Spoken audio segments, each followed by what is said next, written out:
Part of leadership series, we will be talking about how to build our persuasion key.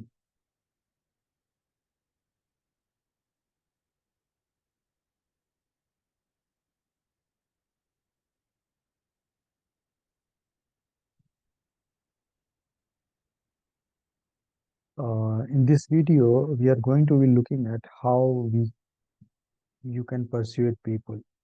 We are using an ancient yet powerful technique pioneered by Aristotle. It works for over 2000 years, and I think you are going to find it really useful for understanding how you can influence people effectively rather than ordering them around. As we discussed in it is always important to ensure that your team is clear about what it should be doing. However, just because I understand what you wanted me to do does not mean that I am actually going to do it. 21st century leaders need to recognize that they cannot rely on traditional approaches to communication. In other words, ordering people around and relying on the hierarchy. In other words, that I am on higher position than you. So therefore, you should do what I tell you to do. Today's modern world is flat. It is spiky. It is matrix-like, and there are no clear avenues in which we can order people around. Even more to the point, that's not the best way to engage people. By ordering people around, they tend to resent us, do not won't share information with us, and are unwilling to work with us unless they absolutely have to. And that makes your job as a leader much harder than it needs to be. The skills lies finding a way of what to communicate with people to get them to want to achieve your goal. In other words, it is about persuading them to recognize that it is their interest to do as you ask.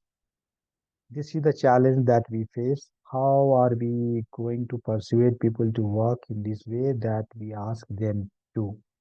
For this, I think it is best to go back to the classics, and Aristotle provided a very effective approach that enables us to understand how we can persuade people effectively.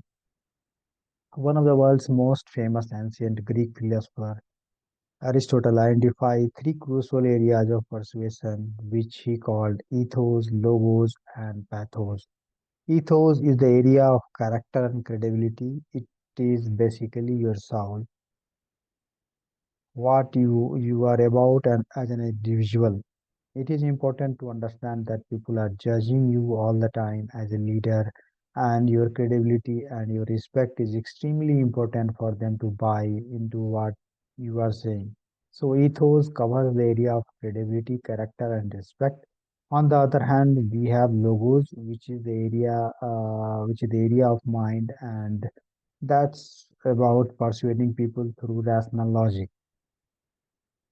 People needs to understand your argument and it needs to make sense for them in order for them to persuade it by you. Finally, we have pathos, which is about ensuring that people's emotions are appropriate for motivating them to achieve what you want them to do.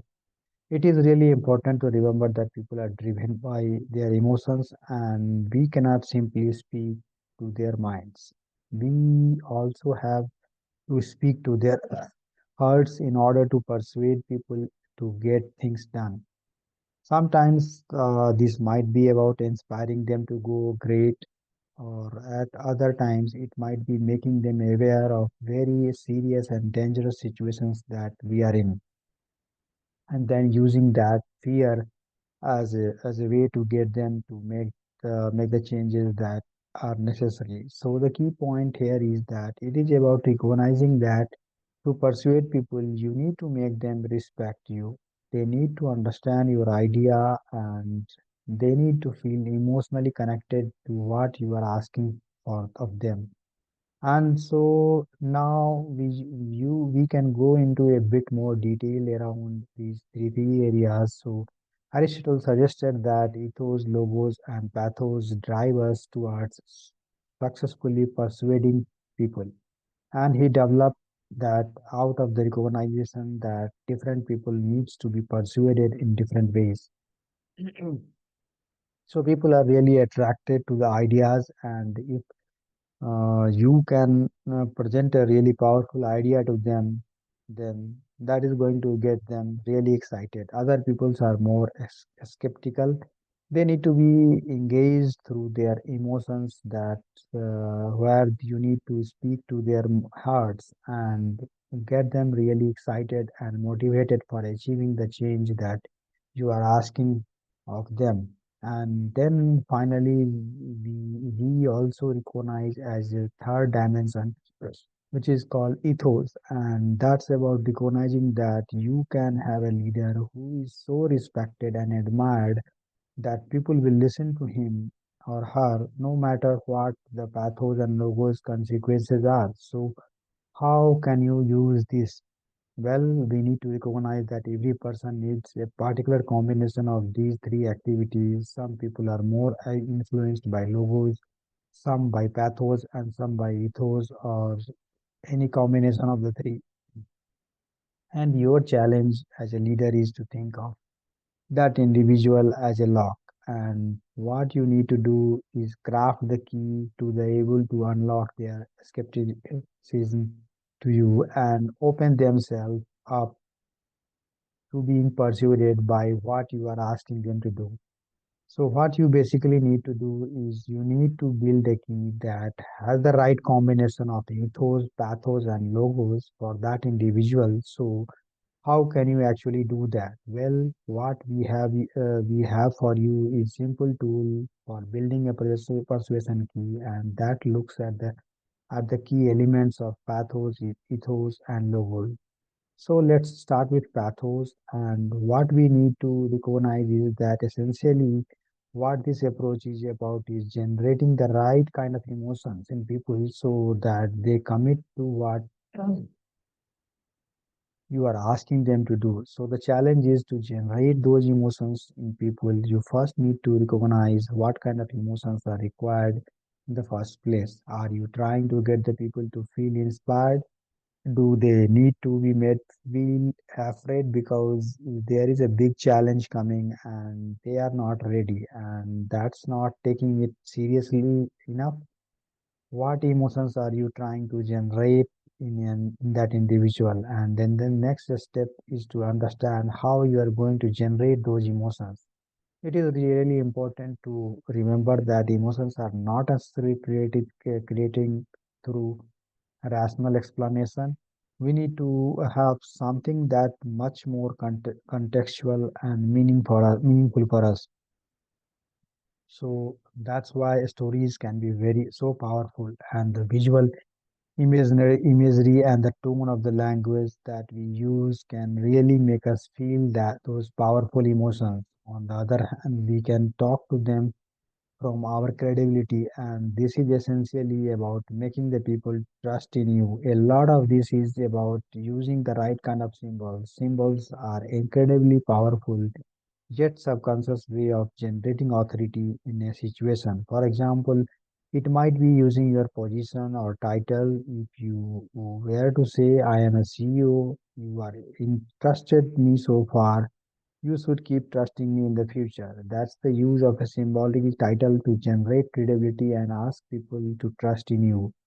Perhaps it is the way that you dressed, or you can list your previous significant achievements. For example, you might say, I was the champion last year and I know how I can be champion again this year. Listen to me and we can make sure that we will be successful. Be careful not to make it too individual. You need to use symbols that all people can buy, not simply symbols that are convenient for you. The overall goal of the approach through ethos, and credibility is about generating trust. You have to get people to open themselves up and trust in you, and that contrasts with emotions because people might recognize that they are feeling the emotion that you want them to feel, but they might still be skeptical about what your intentions are. So the trust is not the same as emotion. And then the third area, of course, logos, making people believe in your idea. The hardest thing that the idea is that when it is clear in your mind, it is because you probably spent a lot of time making it clear in your mind. However, that does not mean it is very clear to everyone else. So you need to work really hard on making it really easy to understand so that people can actually believe in your ideas. This is a simple way of doing it. Try and write it down in one of sentence and one sentence only. If you cannot do that, then you need to keep going back to the drawing board until you are crafted in the simplest possible sentence that will make it really easy for the people to understand and make easy for them to believe in what it is about. Using visual aids, do you have to draw a diagram, or maybe movie would be a good way to of doing it?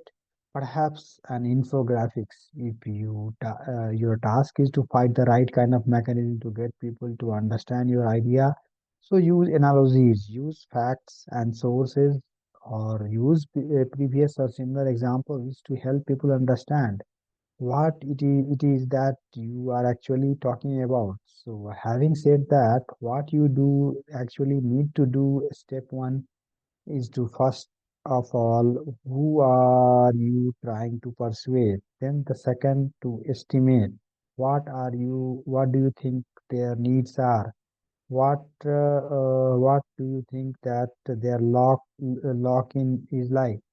Do they have a high requirement for logos? In other words, do you need to really impress them with your ideas, or do you need to have more of the argument for the emotions, or perhaps some pathos? Oof, or perhaps you want to make something around ethos and the credibility of your position, whatever it is. Make sure that you are clear about the lock that you are trying to unlock so that you can try and build the right key.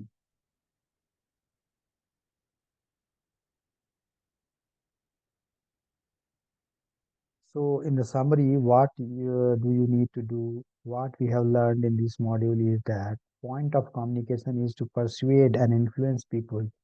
This might sound obvious, but a lot of communication just gets lost in the activity of communication. That there is no goal to it. What we need to remember as a leader is that we are not simply communicating for the sake of it. We are trying to do to is influence and persuade people to act, and that's why we need to build the right kind of key to unlock people's mind, to unlock their heart and unlock their trust, so that they buy into what we are saying now. Remember the lesson. Why we are doing that is because we are not relying on the traditional hierarchy approach. We recognize that we cannot just order people around, and instead we need to influence them in more appropriate way to get them to align with where we need them to go. To help you do that, we have provided you with the persuasion key framework that can act as a tool to enable you to organize your approach to persuading people and enable you to get access to their that you are looking for.